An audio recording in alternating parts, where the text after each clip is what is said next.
नमस्कार साथियों, मैं doctor D Sunil, joint replacement and arthritis विशेषज्ञ, ऑर्थो जॉइंट्स रायपुर छत्तीसगढ़ से।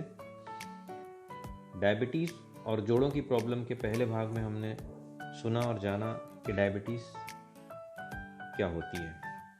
आज हम पार्ट 2 अगले भाग में ये जानते हैं कि डायबिटीज़ कितने प्रकार की होती है, उसे डिफरेंशिएट कैसे करते हैं, उसमें क्या क्या लक्षण होते हैं।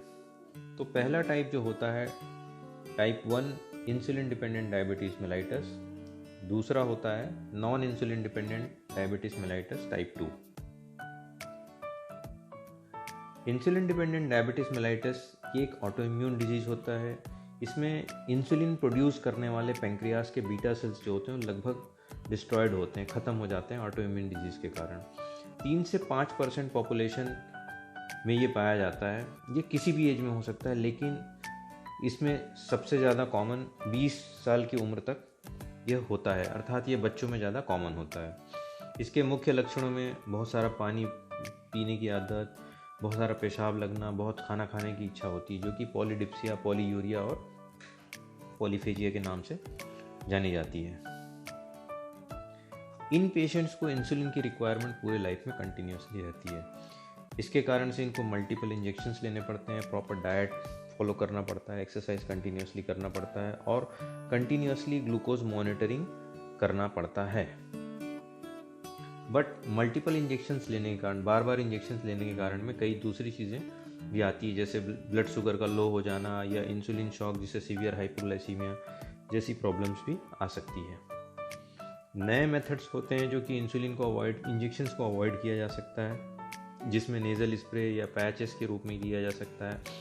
इंसुलिन पंप्स होते हैं, बट इसके लिए बैकअप होना बहुत ज़रूरी है, अदरवाइज इसके कारण से कीटोएसिडोसिस जैसी दूसरी समस्या आ सकती है, जो कि नौसिया, पेट में दर्द, कन्फ्यूज़न और थकान जैसी स्थिति उत्पन्न करता है। दूसरा जो डायबिटीज़ है, जिसे हम non insulin dependent diabetes mellitus कहते हैं टाइप 2, यह 95% पॉपुलेशन में पाया जाता है। यह मोस्टली इंसुलिन रेजिस्टेंस के कारण होता है और नॉर्मली ये 35 से 40 साल की उम्र में शुरू होता है। बहुत सारे लोग इसमें से ओबेसिटी की कैटेगरी में आते हैं, मोटापे के शिकार होते हैं, और मोटापा ही मुख्य कारण होता है जो कि इंसुलिन को रेजिस्टेंस करता है, उसके रिसेप्टर्स को कम करता है, जिसके कारण से डायबिटीज़ की समस्या होती है। तो फैट और मसल्स में जो इंसुलिन का उपयोग है, उसकी एनर्जी का उपयोग होता है, वो प्रभावित होता है। डाइट और वेट रिडक्शन से इसे काफ़ी हद तक कंट्रोल किया जा सकता है, और इसके लिए इंजेक्शंस के अलावा, इंजेक्शंस के बिना भी इसे ट्रीटमेंट किया जा सकता है, जिसे ओरल हाइपोग्लाइसेमिक एजेंट कहते हैं हम। इसके क्लिनिकल फीचर में सबसे ज़्यादा परेशानी जो होती है ब्लड वेसल्स में होती है, जो खून की नली को मोटा कर देता है, उसकी दीवार को मोटा कर देता है, जिसके अंदर बहुत सारे फैट डिपोजिशन होते हैं, और ये फाइनली ब्लड में सर्कुलेशन को कम कर देता है और ऑक्सीजनेशन, न्यूट्रिशन को टिश्यू तक पहुंचने नहीं देता या उसकी मात्रा को कम करता है, जिसके कारण से अल्सर बनने और गैंग्रीन बनने की शिकायत, पैरों में हाई ब्लड प्रेशर की शिकायत, किडनी में किडनी फेल्योर की शिकायत और ब्रेन में स्ट्रोक जैसी समस्या भी उत्पन्न हो सकती है। आँखों में डायबिटिक रेटिनोपैथी के कारण अंधत्व की भी प्रॉब्लम हो सकती है, ब्लाइंडनेस हो जाती है। नर्वस सिस्टम काफ़ी हद तक अफेक्टेड होता है, क्योंकि नर्व्स में भी बहुत पतले पतले ब्लड वेसल्स होते हैं, जिसमें ब्लड सप्लाई कंप्रोमाइज़ हो जाती है। तो एक तरीके से सेंसेशंस रिड्यूस हो जाते हैं, या कहिए कि सेंसिटिविटी कम होती है, और इसी के कारण से अल्सर्स और गैंग्रीन और दूसरी प्रॉब्लम्स भी होती है।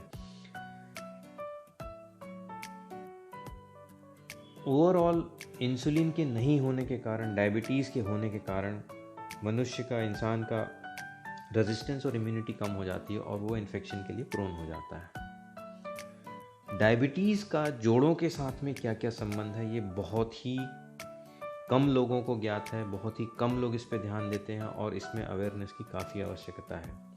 अगले भाग में हम बहुत डिटेल में डायबिटीज़ के साथ साथ कौन से जोड़ों में कितनी समस्या होती है, उसका समाधान क्या है, उसे रोका कैसे जा सकता है, इसके बारे में जानेंगे। आप इस वीडियो को देखते रहिए। आपने ये वीडियो सुना, उसके लिए बहुत बहुत धन्यवाद। आप हमसे डायरेक्टली इससे परामर्श के लिए भी कॉन्टैक्ट कर सकते हैं, और ज़रूरत पड़ती है तो आप हमसे परामर्श के लिए पर्सनली भी आके मिल सकते हैं। तब तक के लिए धन्यवाद, नमस्कार, जय हिंद।